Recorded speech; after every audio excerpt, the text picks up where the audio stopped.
the end of the day. I have a list of like all the clubs and fall sports that we offer at Blackridge, where we had HOSA, FBLA, National Honor Society, Peace Club, Poetry Club, Outdoor Club, DJ Club, Yearbook, FFA, Drama Club, and then we had soccer, football, volleyball, cross country, and cheer. I don't think cheer was there, but it's still offered. And then, we just finished up like our first week of school, getting into our classes.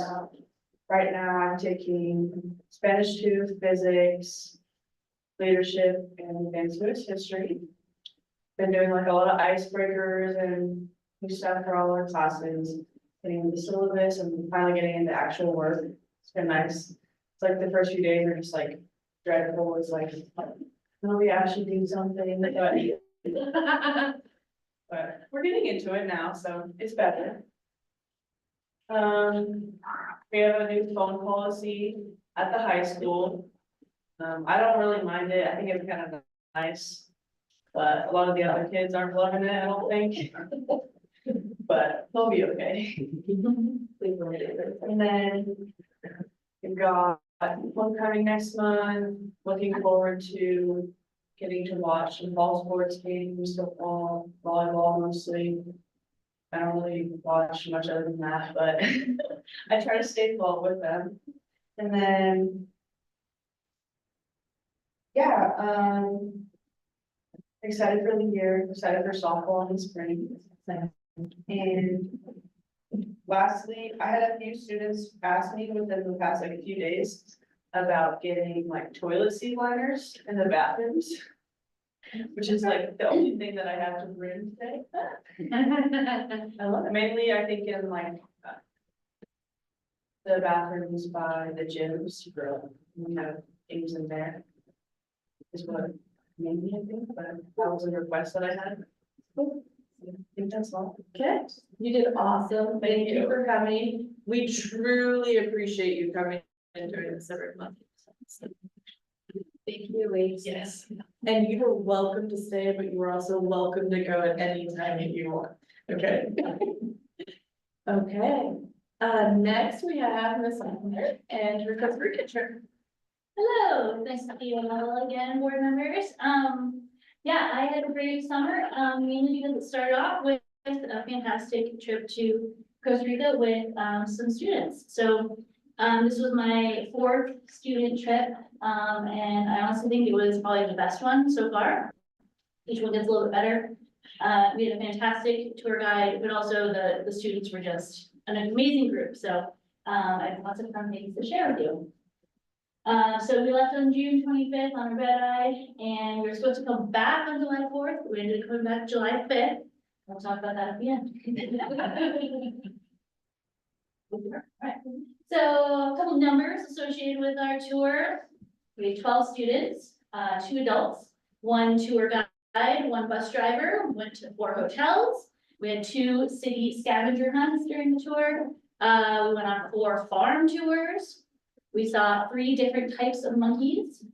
We saw 2 different types of sloths, and we saw like so many sloths. It was amazing. We had 1 dance lesson that freaked everybody out, but it was great. 1 bingo night with the local family that was like just an amazing experience, and so much swimming. We swam like every day. We swam in rivers, lakes, the ocean, hot springs, pools. It was great. Good time. So before we go into like our days, I just wanted to say thank you to our guides and our chaperones. So Ryan was the local Costa Rican guide that was with us 24/7. He was fantastic, just super knowledgeable of all the like local flora and fauna, and just so willing to go above and beyond for us to like find the things that the kids wanted to see. I mean, we were like, we want to see this, this, and this, and he was like, got it, here it is, and he showed us. It was awesome. And then Rodolfo was our amazing bus driver the whole time, and Kesh, you hopefully all know, came on the tour as my second adult.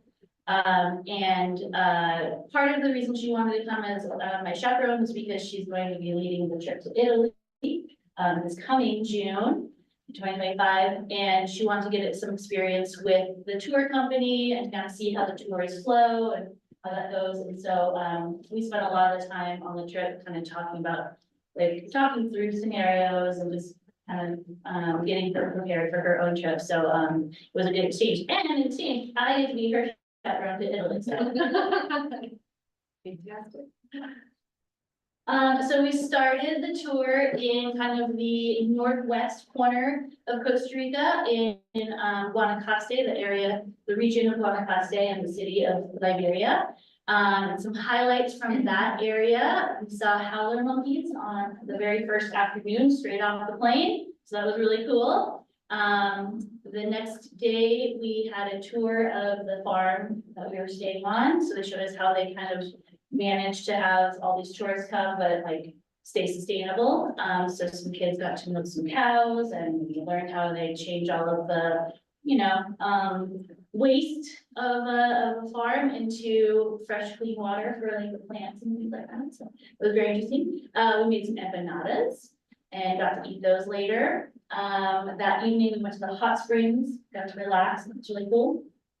And then the next day, in the heat and humidity, we did a citywide scavenger hunt in the city of Liberia. And that was stressful for people that were having to go up and ask people for help and like to buy things in the market and stuff in Spanish. They're kind of throwing them into the deep end, but this tour did have a language immersion piece to it. So they were very nervous. We had to really talk them up, but we had success. You can see in the lower left-hand corner, the girls are all drinking some juice out of a bag that they bought from the market. And drinking juice out of a bag was a new experience for someone. So it did. And then you can see Cameron is walking through the market there, having a good time. So yeah, it was great. It was like the local markets are like, but actually talk to people in Spanish. It's great.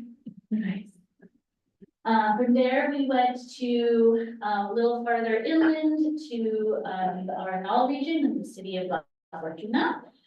So some highlights from that, those couple of days where we did another sustainable farm tour. At this one, everybody got to hold baby pigs, so that was really great. And then we also learned how to make cheese. So that's the lower right-hand corner picture. I thought that was great because it was conducted fully in Spanish. Everybody got to do a piece of the process and then we got to eat the cheese for lunch. However, if you're able to look closely at Dakota's face, you can see it was maybe not the favorite, it's not the most favorite activity. They're a little grossed out by all the like pieces of the process, but everybody tried. It was good, it was very good. That was the day we saw our first sloth, so that was really exciting, and our tour guide and Ryan had this amazing scope that let us zoom in and take super close, like high res pictures of these animals living. He was up in a tree, so it was pretty cool. In that area, we also went kayaking and zip lining, and that one was a special challenge for some kids, like afraid of heights, but everybody did it. They did all the stations, it was really good.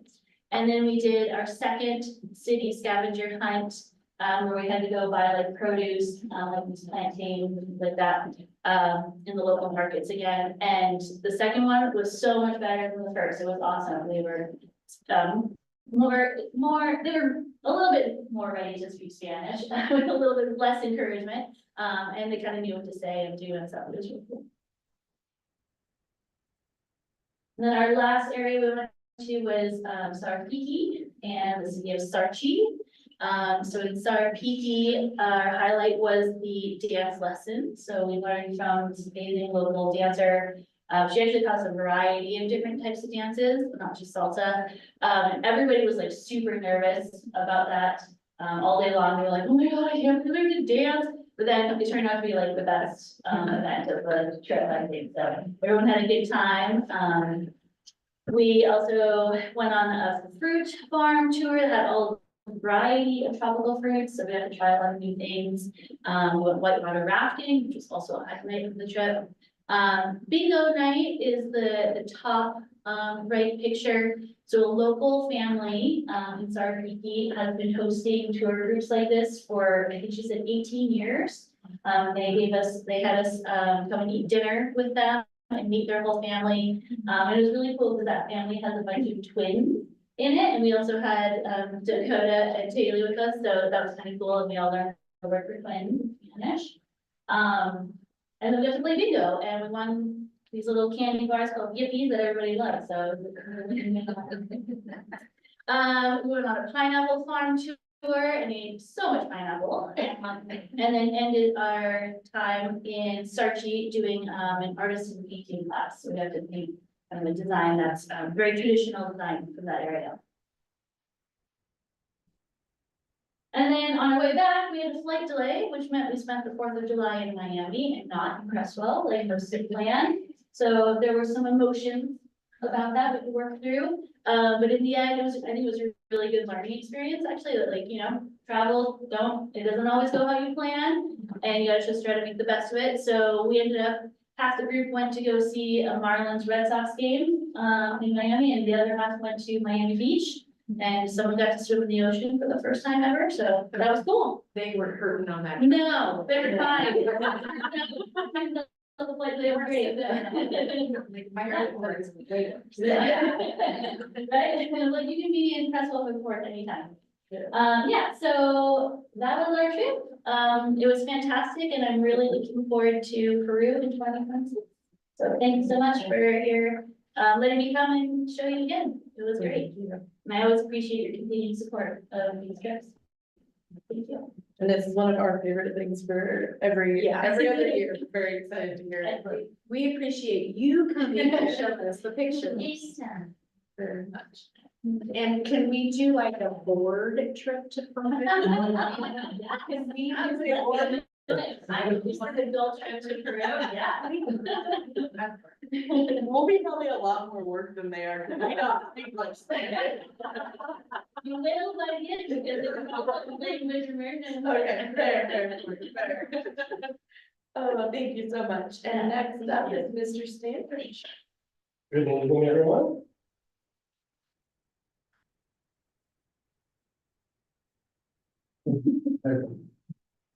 Thank you, Ms. Leonard. Yeah, sorry. The fight line also caused us an issue because one of your students was our house sitter for our. No, there was definitely an. We were all over some house sitter for our dog. and, Yeah. um, No, I know, there was a lot of results. I know you guys are, I posted in, my board report in April and May. That we earned the quality program assessment, award that came out officially, with the board, approving it in July. And the press release got out in August, so kind of talking a little bit what that looks like. It's a pretty cool award, it's put on by the National Scholastic Administrators Association, which most of the ADs in the state of Oregon are, because we're a dual credit state, so when we become a state member, we're also tied to the national, association. Helps with professional development, helps with classes, helps with, insurance. They give us $2 million in insurance liabilities, something were to happen, which is good, for us. So they created in 2009, this award, it's national, I think international now. And so it was basically a chance to showcase athletic departments throughout the country, kind of with the same requirements and the same, like, grading, so we could kind of compare ourselves to what things are going on throughout the country, because every state's a little different and how they do things, and every school's a little different as well. The way I describe it, the best way is essentially, it's like an accreditation process we do for the academic side. It's an accreditation process for the athletic side. And so we'll talk about what that looks like and what we're going into that. There's 10 categories that they assess, that you have to have for the award to be earned. We are one of 24 schools this year to earn it. One of 26, there'll actually be 26 awards given out because there'll be 2 international ones, which is pretty cool too. It's spreading worldwide. And we're the only second school in Oregon to earn it, because we earned it in 2021. So it's kind of on the kind of pinnacle here in the state. So qualifications to even be able to submit for the QPA. So for me, the AD, I had to be a member of the AAA, which I am, and I'm a certified athletic administrator already. So you have to have that distinction. To have that distinction, you have to take so many certain classes, LTI classes, being administrative for so long, you have to submit an application and, being on committees and, being, dean of students or assistant principal and all those things that go into it. So once I've had that since 2018. To start the process, you have to take an online class. It was a 4-hour class, in July of 2023. And then submit the application within 18 months, I've taken that class. So I have an 18-month window. So why did I think that the QPA was important? For us, what I was got explained to me and kind of they showcased in IAAA. One of it was, determining a long-term strategic planning for just the athletic department. What are our goals, facility-wise, what are our goals with coaches and professional development, our student athletes, and just kind of looking at what that looks like in a way that, one, I got a ton of examples from other schools, so it wasn't like I had to recreate the wheel. And two, really codify just kind of where we're at and, what we do well, what we don't do well, and how can we improve. And like I said, gives you kind of an opportunity to see what other schools are doing. Like, oh yeah, I like that piece, or we can't do that. I get to go bigger school, but I like some of that and kind of pick and choose and help us grow and kind of continue and just kind of give us a year goal, a 5-year goal, 2-year goal, kind of move down the road. Also build community support for all our stakeholders. I thought it would be really cool to get this and we were able to earn it and. Like I said, being the second school in the state of Oregon, I felt like, very proud that, we are so connected. I talk to ADs across the state all the time and, they don't have the board support, they don't have the superintendent support, they don't have the community support. And to have been able to tie all those things together because we really needed all those pieces to be able to qualify for this work. We just highlight our athletic program. Our kids do amazing things. Lisa is here, playing softball, student body president, we do, have so many people that do drama and band and sports and all these other clubs that is really cool to be able to showcase our kids to the nation. And then, starting school community recognition at the national and state levels, and then finally overall areas of improvement. Because it was a good design not to necessarily be pat on the back, but to really work and see, okay, where can we do better too? So the 10 categories of the QPA. Philosophy, so kind of how you shape in your athletic department. What's your goal, what's your kind of, message that you send that, it's not X's and O's, it's not the playing field. Developing character, developing student athletes, being, someone that we're trying to, grow good adults, have good coaching staffs, what that looks like. Educational compatibility, largely on me, kind of where I'm at, there's a lot of stuff about, stuff that we're doing as far as professional development, things we're putting in place, making sure our coaches are certified, making sure our coaches are trained, and making sure they're getting mentors and things outside, having connections so we can grow that. Mentoring staff and student leaders. So do we have groups that are helping our student, whether it's our coaches, our teachers, student to student mentoring, and then likewise mentoring the staff and the coaches. Having the coaches mentor each other from experience to inexperience, so we kind of create a good culture and create something that's sustainable, even if we lose a coach or get a new coach or hire somebody. One of the big ones, program safety and risk management. Where's our facilities at? Where's our stuff? Where your inventories at? Is there anything that we're lacking safety wise? Is there anything we need to improve on? Inventory, buses, just trying to go through that whole thing. Communication, program access and equity. Where's our equity for our students? How many boys and girls are around? How many kids per grade level? And what's our IEP students? What's our 504 students who's involved? I don't know. Trying to get the unified program back if we're going that we had a couple years ago. Those kind of things and making sure everybody has equitable access. They're being involved and really trying to be leaders. Budget. Are we doing the right things on the budget wise?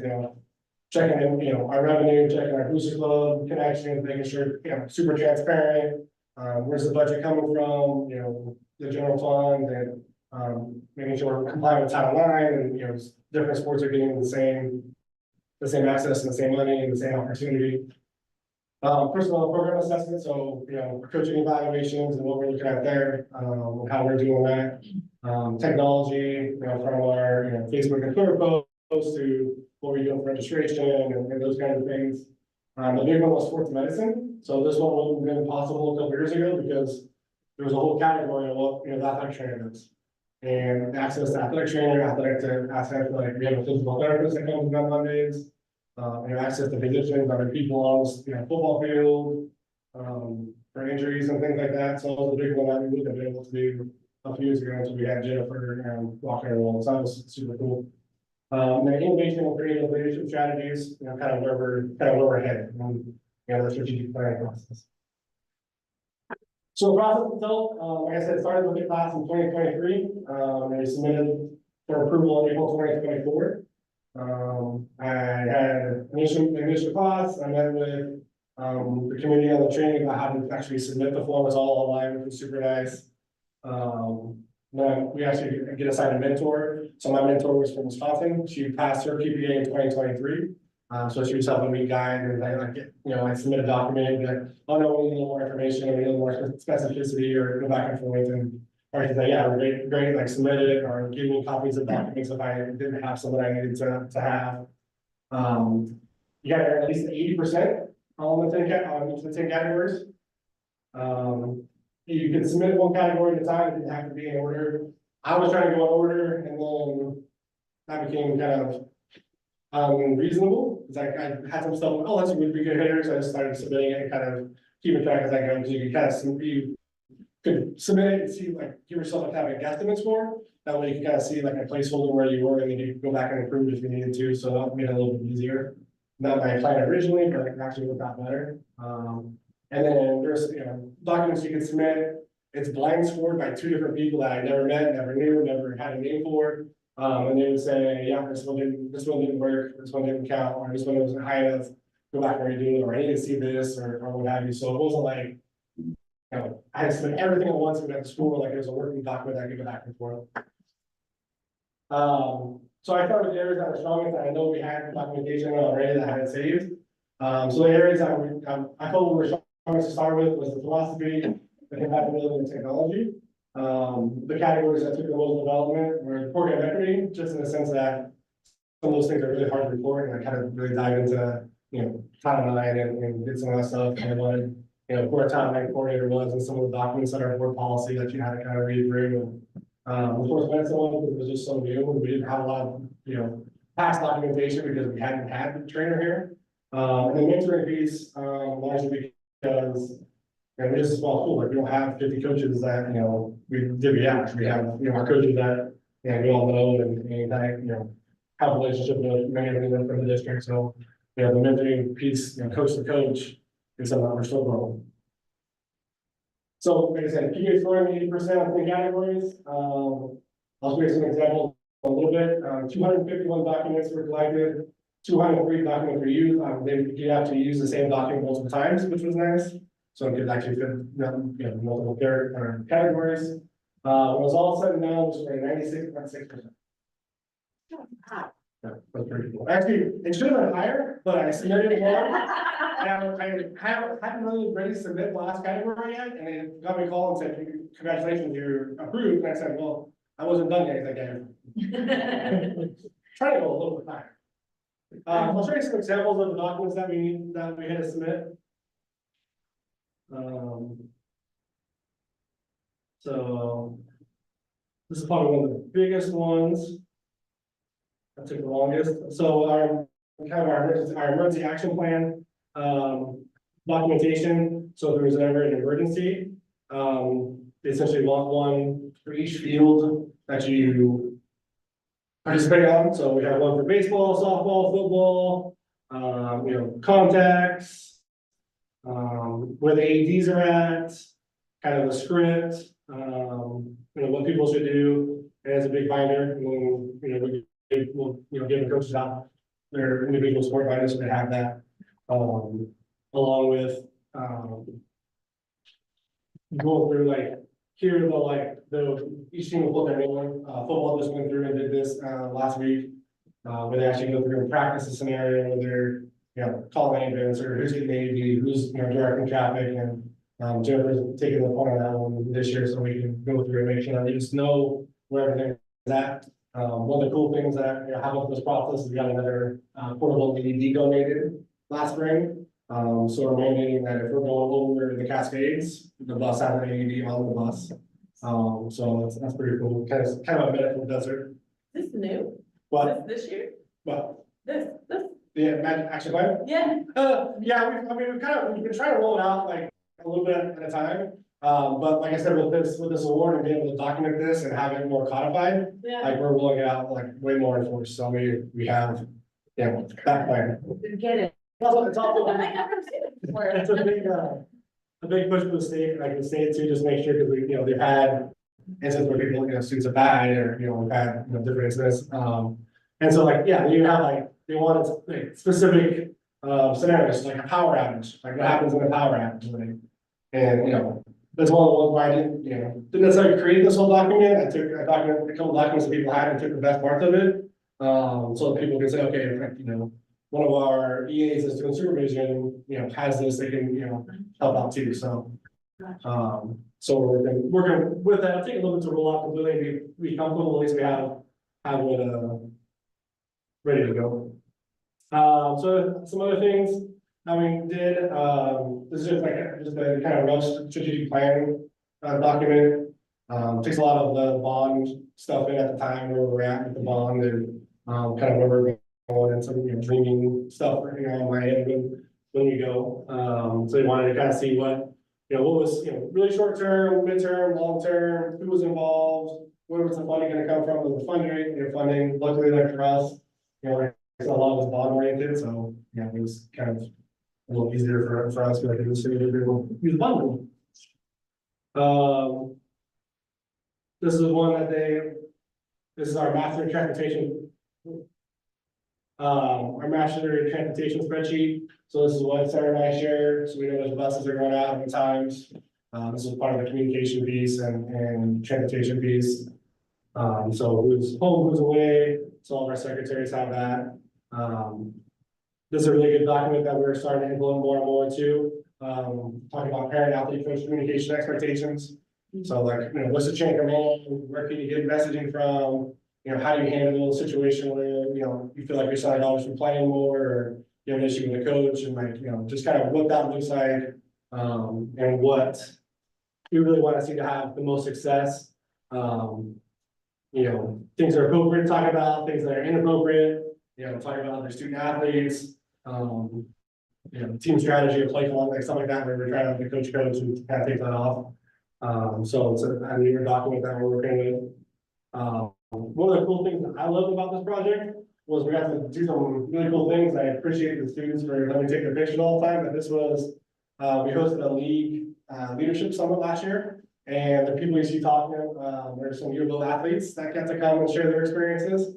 So we broke up into tables and talked about sportsmanship and equity and how you get more people involved, how, be a better captain, and brought all the teams from the league together at the yearbook and got to meet with some cool student athletes. And they did a great job kind of speaking, from where they're from, their experiences, and obviously being dealing with athletes, what the highs and lows of their life have been. So it was pretty cool too.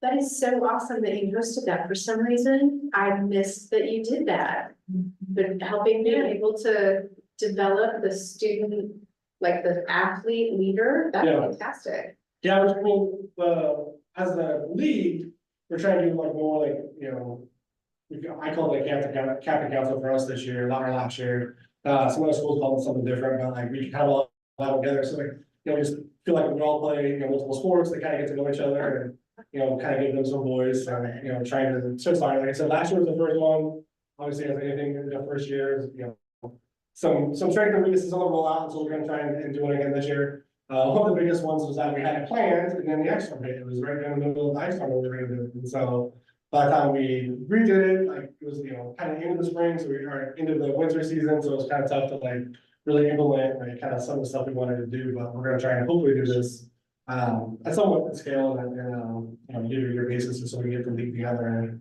so. So the value that I felt like we added to the athletic program, at CHS and community-wide, obviously making an action plan for me is a big one, making sure that we're solid on that and getting better at that every year about what our expectations are for student athletes, our coaches in emergency. Create documents to improve communication and transparency with our parents, with our student athletes.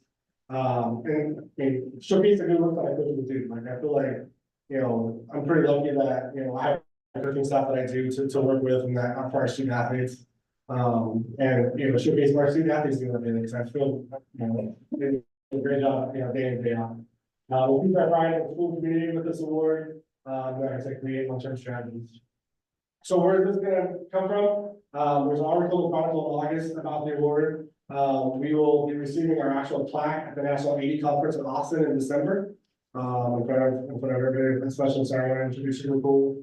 We'll also get a banner emailed to us that we can put up in the gym that says we're a recipient of this. We're hoping to get it by the end of football season, so we can have kind of a presentation at halftime, for our community. It'll be on the AAA website, it'll be on the magazine. For me personally, it was my capstone project to, get my last credential. So I just got word last week that I'm now a certified master athletic administrator, which is the highest score we can get. So that was kind of like giving me like a personal proof value, which is super cool, and thankful for that. Congratulations, Brandon. So, like I said, special thanks to our student athletes, for their work and willingness to bring photos and, do all those kind of crazy things, the coaches for their input and help. Because, they had, they helped me submit the practice plans and photos that they were doing and things like that. And then obviously Jennifer, athletic trainer for her section specifically. So, thank you guys for your time, and if you guys have any questions, let me know. You liken this to an accreditation program, and typically those are only active for so long, and then you have to go through another evaluation. Is that the case with this? No, we'll be that way. Improvement perpetuity for now, so. Unless they change it on the AAA level and they just like recertify them. Like I said, yeah, they go, once you have it, you have it, and you list on the website, there's a big long list of every year's recipients and do that forever.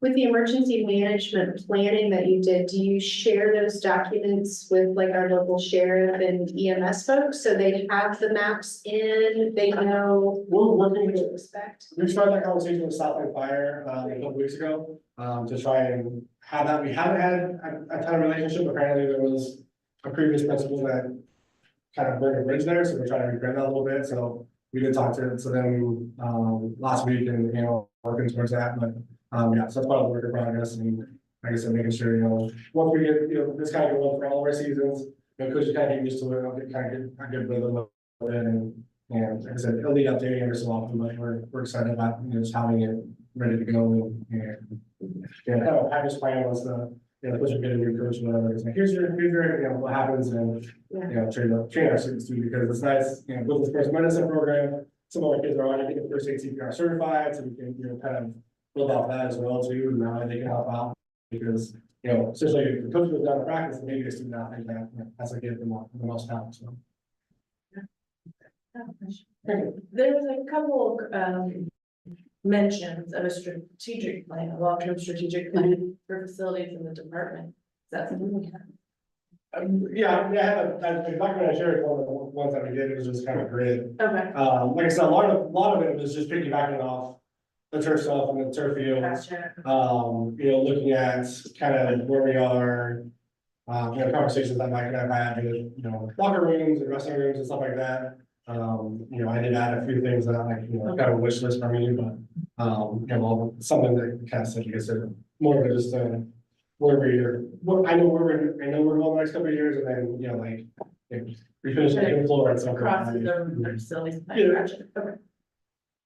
Thank you. So the certification that you received, I put you in this master category. The criteria that you submitted for this, through this course is what earned the award, correct? It was all. Yeah. To get the certificate that you received. Yeah, it was kind of hand in hand, like, it was like, I, was able to, again, like my first one, like, I take so many classes and like column A, so many classes, column B, so like, there's a total points for, there's also a capstone project, and then the capstone project is either I made a project on school or now like include this, so it was like, I was able to include this and as my kind of capstone. So. Okay. Good job. Thank you, Brandon. I have more questions. I'm all pretty safety plan. I'm really intrigued about safety plan, to be quite frank. So is kind of the goal that at the beginning of every season, we run through the safety plan with the kids, and then we kind of all do it together. Yep. Okay, cool. Yeah, like you say, like, you know, we kind of, you know, this student, like, I want this student to go meet the ambulance at the junction, I want this student to go grab the AED from the traction, and actually write down their names. So right now, like I said, Jennifer will go out there and practice with you and have a conversation and. And we'll have like a notebook that we keep in the dugout for. We've had a couple incidents, I'd like to know that I like to do playing. Yeah, right now I have a master notebook and Jennifer and I are working on getting the small back out there, everybody that wants to, go through, and so, yeah, that's the goal. At least I think that's a question, Definitely. probably. I remember doing it for volleyball either last year or the year before that. I talked about the AED and then like who would run out for an ambulance or whatever. So I do remember doing that. Good. Cool. Makes sense. Very cool. Thank you, Brenda, very much. Mr. Sanders, sorry. Okay, so I think next are our illustrious team of administrators. I'm working on my vocabulary this year. Yeah, are we flowing back or what? Or the board. We like illustrious. Thank you. You're welcome. So, I think just to start off, there is a video that Joel has, that he is gonna present for you. It starts by ways. At Creswell School District, we're dedicated to providing a nurturing and comprehensive educational experience from kindergarten through 12th grade. We provide a dynamic and innovative learning environment that prepares students for college, career, and life. Creswell Elementary is where it all begins, with a focus on climate, culture, and community. We have fun to the schedule, offering enrichment opportunities and building leadership skills in our students. From elevating students who do the right thing, to establishing future career connections, and engaging in fun and educational assemblies. Our Mondays get a strong start. At Creswell Middle School, we pride ourselves on offering rigorous instruction and differentiated learning alongside a variety of extracurricular activities to keep students actively engaged in their educational journey. We integrate technology and provide opportunities that broaden exposure to various industries. Our Vibrant Spirit Days and leadership initiatives foster a sense of community and personal growth. Above all, our dedicated staff are committed to each student's well-being and academic success, guided by best practices. Many of our award-winning faculty members have been honored for their exceptional dedication and contributions to our students' development. Creswell High School provides a comprehensive pathway to success, offering students opportunities to earn dual credits through 18 college-level courses and explore various career options through our robust key programs, which include things like agriculture, business, and digital arts. Our school fosters a positive culture climate with initiatives like the Leadership Academy and Sources of Strength, alongside a strong athletic program that's supported by our athletic boosting club and enhanced by new sports facilities. We're proud of our long-standing accreditation in CAPIA and our dedicated staff to ensure that every student is prepared for life and beyond high school. The safety and security of our students and staff are paramount. We've made significant physical improvements across our campuses and implemented the standard response protocol from the high-level investigation to ensure a safe learning environment. From Creswell Elementary to Creswell High School, our teachers and staff are committed to fostering a culture of excellence, collaboration, and continuous improvement.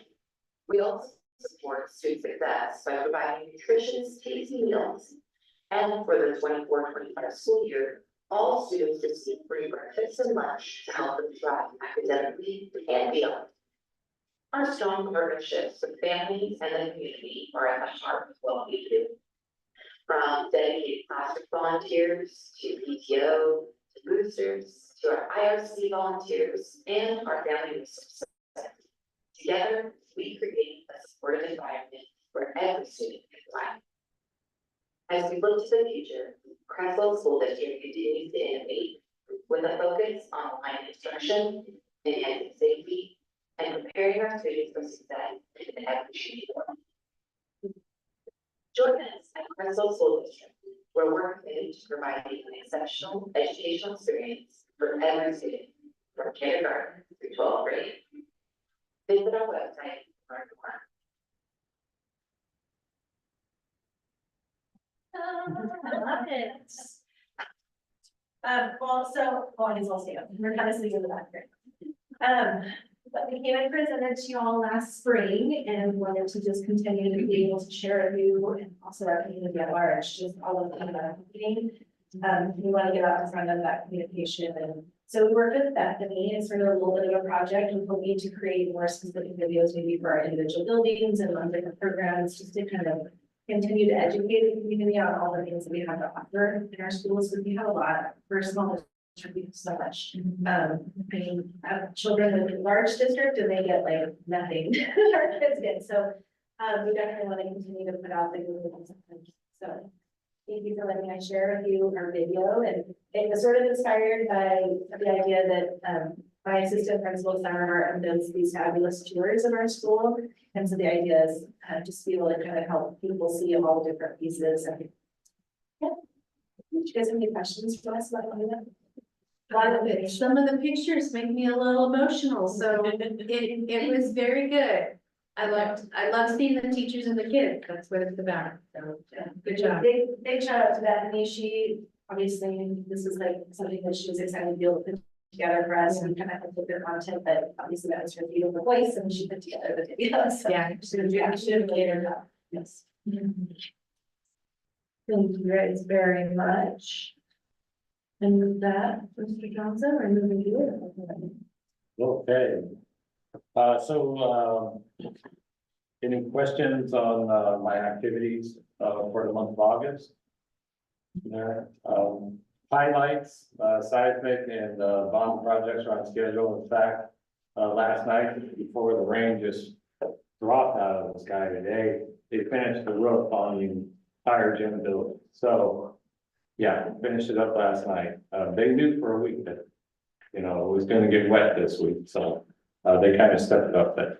I think that's the highlight. I woke up this morning, I was like, man, I hope that thing holds up. And I came in and Joel said, they finished that last night. Ooh, okay. And then the back to school event, really enjoyed spending time with staff and talking with them. And it was a really good kickoff to the school year. Those were my highlights.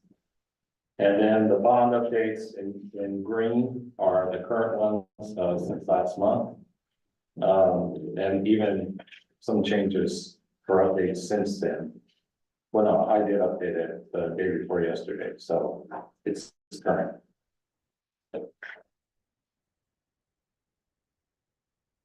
Any questions before I ask my question? I have kind of a general one. Since you received that donation of the shell of the building for the CTE, what's the next step with that? So I had a conference with Rod, end of last week. Things are blending here. All right. End of last week, and we talked about some final details that he needed, some information for that building. Simultaneously, I've been having conversations with another firm in Idaho who has created a plan, a complete plan for a CTE building out there. And they actually, Rob had manufactured that building for this plan. Okay.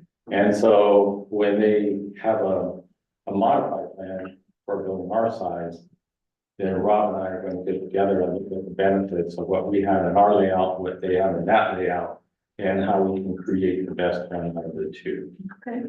So that's where we're all with that. So that should be, I was expecting that yesterday from Scott in Idaho, but I'll get it all to him by the end of the week and see if we have that yet. Fantastic. Thanks. How are the temporary covers holding up at the high school? Well, they're not there. Okay. So they're holding up really fine. So no damage. Yeah. No damage. On that, okay. No, we have a couple of leads on some canopies, and as it turns out, you may recall, during COVID, we were required to have outdoor seating. And so we actually have, somehow I remembered this one morning, we can drinking coffee, realized we had 4 canopies that we had purchased, heavy duty canopies that we had used at the middle school. So we're gonna utilize those and then a bunch of other canopies that we were able to secure. We haven't set them up because the weather hadn't been, I mean, this one day event was kind of like a 1 day event. We'll have them set up before the real rain season gets here. So do we still plan to put up temporary, or we can't find them, or? The temporary, no, we have them. Okay. Yeah, we'll put them all up. Okay. It's just that we'll get them set up before the rain actually. Okay, great, that, I think that was my question, and is the gym fully operational now, the high school gym? The mezzanine is not. Yeah, the upstairs mezzanine isn't completed, and, that should be within a week, and then the weight room, the doors, we have the door frames, but the doors haven't arrived yet. And, we're expecting those tomorrow or Friday, and have the doors installed next week, the windows installed, so that, weight room should be completed next week.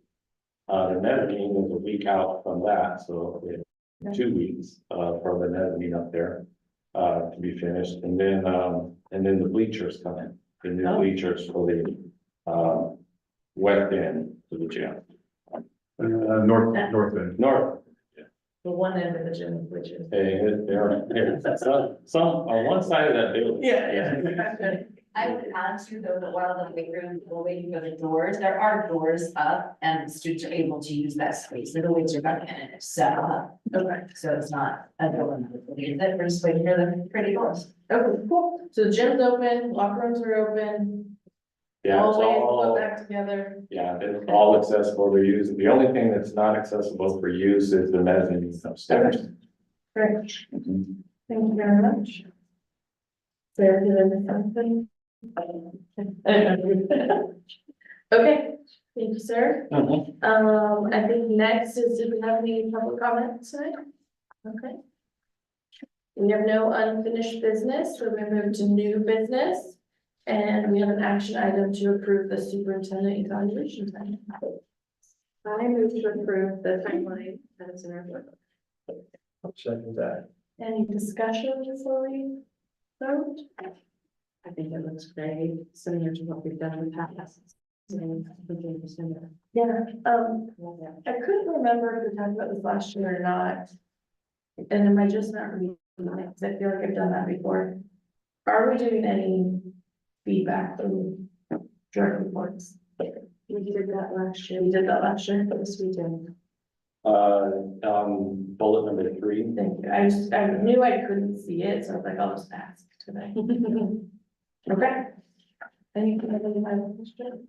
Okay, let's go all in favor? That's great. All opposed? Motion passes.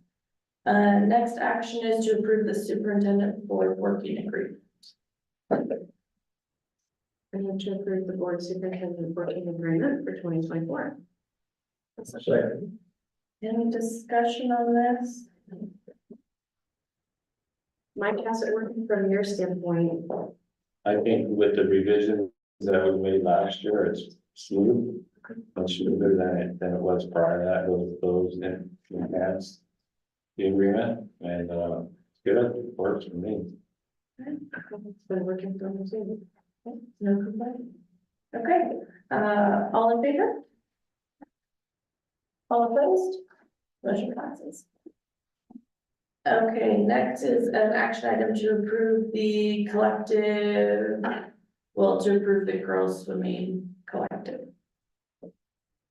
I move to approve the application for our girls to swim at Cottage Grove. Any discussion? All in favor? I love that schools partner like this. All opposed? Motion passes. Same, I think it's wonderful. Next, we have an information discussion item. I think this is for you, Mr. Johnson, on a show and tell for the seismic monitor. Yeah, just wanted to follow up with the email that you all received from Bethany on the show and tell tour that we're having for the bond oversight committee and the board. That tour will start at the middle school and then will come through the elementary school and then on to the high school, and I'll be pointing out, well, Bethany and Joe are gonna actually lead that tour. And they'll be describing the improvements that we've had with the seismic grants and the bond project. I may be out of town. I will RSVP, but I am a question mark until I know if I have to work out of town. And that works for me because we have a 3-course meal set up and that's not very one more person. Okay, good. I just want to be honest. This is kind of a question for Lacey. I was thinking about this, like, I'm totally all for this. But this doesn't, with all of us being together, that doesn't constitute a quorum or a meeting as long as we don't call a meeting. Is that the case? Yeah, so my understanding is we can tour our facilities, and as long as we are not discussing board action Okay. and taking action. Yeah, that's kind of the way I'm recalling the rule. Kind of like when we all attend the booster. So Yeah, I'm fine with it. I just want to make sure we're doing it unintentionally. Okay, I think so. Wonderful. So RSVP to Bethany by the 23rd if you're interested. thank you. Very welcome. Next is a discussion to reignite, I grabbed the wrong book on professional development for, if I can't say something nice, and don't worry, Mike, I still have. I thought you were like super. You brought the I'm other. lucky I'm here, I guess. And so Debbie and I were talking, and we thought maybe just rediscussing starting over next month and starting with chapter, pretty short chapters. Should we do 2 chapters? I know we're like 3 or 4 pages long. I'm fine with that, and I appreciate starting over because I don't remember what we read last year. Same. Are you okay with that? Okay, yeah. Okay, that's what we will do. Thank you both.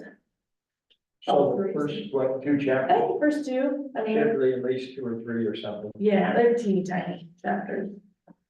Okay, last is an informational item around the child abuse mandatory reporting training. So, just wanted to check in with all of you, make sure that you received that email, through your district email on the, Safe Schools, the vector training, and you only are required to take this one module, this one training in, child abuse as a mandatory report. All the other ones are for staff. They just showed up on yours, and Joel followed up with an email informing you of that you're not required to take the other one, but the other ones are what we require staff. All of us on staff are required to take. Debbie wanted me to tell everyone she was going to do it right away, and she just wanted everyone to know. And I finished mine. So. Yeah. Well, we'll find out who was first. She was challenging.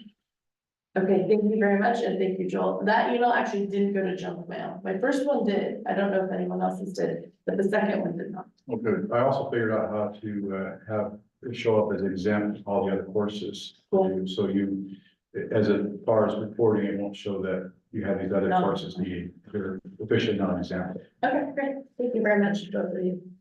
Next, we move to trustee reports. Mike, are you okay if we start down there? Yeah, was it a week or 2 ago, Mike gave me a tour of all the facilities and an update on what was going on, and that was really, I really enjoyed that, to see where the fields are in construction and where the buildings are going, and it just, got a lot of moving parts going on there. I didn't know he was a construction boss along with being a superintendent and teacher and everything else, but no, it was really a good tour. And I went to Lane ESD meeting last night, and, I met the superintendent of the Bethel district. And I don't want to go into all the details that that happened, but it was kind of like the OSBA meetings in Portland. I love going up there and just kind of walking around and listening to all the troubles everybody else has. We just don't have them here. And what they're short 500 kids. They don't have a full staff. They can't get enough people to give them a full staff. The staff they're going through, made me really proud to be part of this. Mike and the principals and everybody are so far ahead of where they're at, or where they want to be. It was really interesting to listen to him. And he was really a nice guy. And they invite a superintendent every month to speak about what's going on. And he had some good ideas on what they were going to do and how they were going to get there. But it just I tried not to smile too much, but sat back and listened to him talking about it's either already started here or already been done here, and they're just getting their feet wet. So that was quite an experience. I kind of enjoyed that. But that's all I know. Thank you. Sarah. I haven't done much. We've done lots of football stuff. I mean, I've done some football. I did have the opportunity to walk the, coffee shop and the commons. Oh, yeah. You saved it. Yeah. I have not, no. So I can tell you what Sarah has done. She's made multiple dinners for a football team and she drives those kids around. She coordinated lots of things, but, or I will pour sandwiches. I might. I know this, but I just want to all of the past year. Y'all favorite jersey, so you took football during Friday night. Yeah. I cut it, so that was good. Yeah, it turns out I've really done a lot. Yeah. We're all here for you, Sarah. I don't know. It's life. Thank you.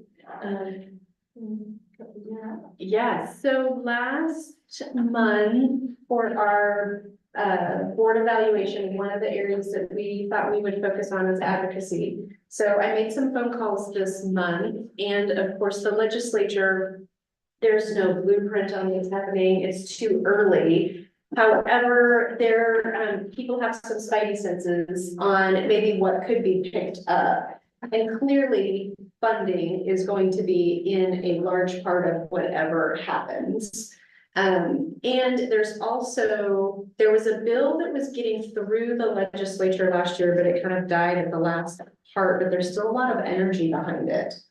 It is the bill related to removing the cap on funding for special education. Right now, I believe it's capped, Chanel, at 11%. And I had to read through the bill again, because I was like, what is that? Because I couldn't remember. But all of the background behind it was that statewide, there's 15% of our kids in special education, but they're capping every school district at 11%. And then, of course, the state formula has a lot of nuances. And so I visited with Mike about a potential approach for us to start stepping in and building our knowledge base so that we're ready to step into some conversations when they happen. And what I would recommend is next month, have Mike and Chanel walk us through the details of the current state formula. Because it sounds like none of the legislators are happy with the quality education model not being funded. We have a quality education model. They know it now needs to be updated, and they've never been able to fund it. And so it leads to the fighting, the frustration, right? So if that is a part of where they're going to go with funding, a starting spot would be understanding what is the current state formula, digging into what is the quality education model, the components.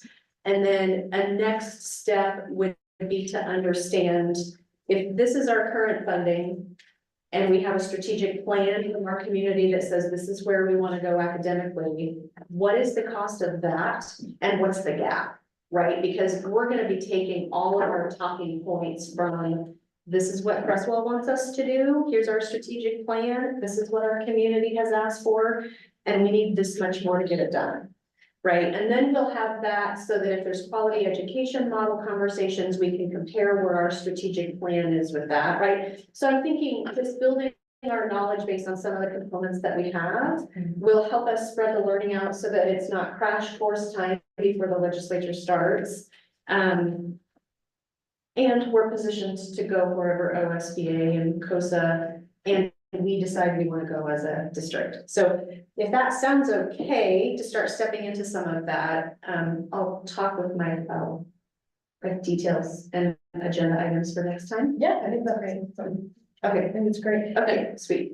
I'm slowly keeping a list now of agenda items. That's what I was typing to remind me, so when we talk next month around a presentation on state funding formula and quality education model, and then maybe long-term strategic plan versus state funding. Yeah, So, and the cost of it, yeah, Yeah. perfect. Thank you for taking. it. yes.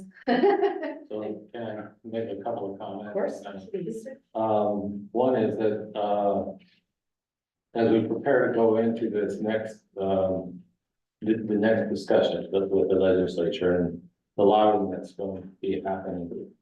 As Lacey said, there's a lot of fluidity right now in what the funding will be, what sources are they going to use, what strategies do they have to increase it, and those kinds of things. I mean, just flat out, straight out, our roll-up costs are over 4%. And their roll-up estimate is 2%. And it's been that way. So we're always in a 2% deficit on a roll-up cost, which means we're cutting back on something every time we get into a new school year and a new biennium. But that's just 1 point, just on 2%. We're always looking for grants to cover that gap. And that's just the one gap that starts out. But we've only, I think the closest this state has ever come to the QEM, the quality education model, is 70% funded. Never come We're like closer. $1 billion off, just $1 billion. And that's a full study on what kids need to learn and succeed in school. So if you look at it that way, we're at a 30% deficit and always have been. And it's no wonder that we are ranked where we are in the state in quality education. That's just my little stuff on my soapbox, but on the other end, looking to the up that for OSBA Regional Roadshow, that's when the OSBA leadership comes to different regions. And school board members and superintendents attend those, and they can ask OSBA what's happening with the next session. And what bills are going to be up for there. How can we advocate for those? The next OSBA Regional Roadshow in Lane County at the will be on Tuesday, October 15th. Last year, Tim attended that with me. I think the year before it was Mike. But, you know, all board members are welcome to attend there, and dinner is provided. So we'll have RSVP for that. So that's the week after our next school board meeting, right? The next school board meeting will be October 9th. The second Wednesday. So we could always, if people are interested, we can always talk about it more in that meeting too, to see if more people would like to come.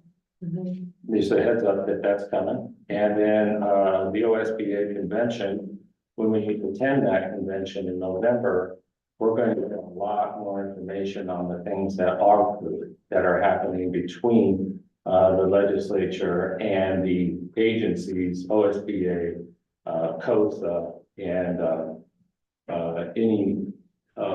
superintendent's council.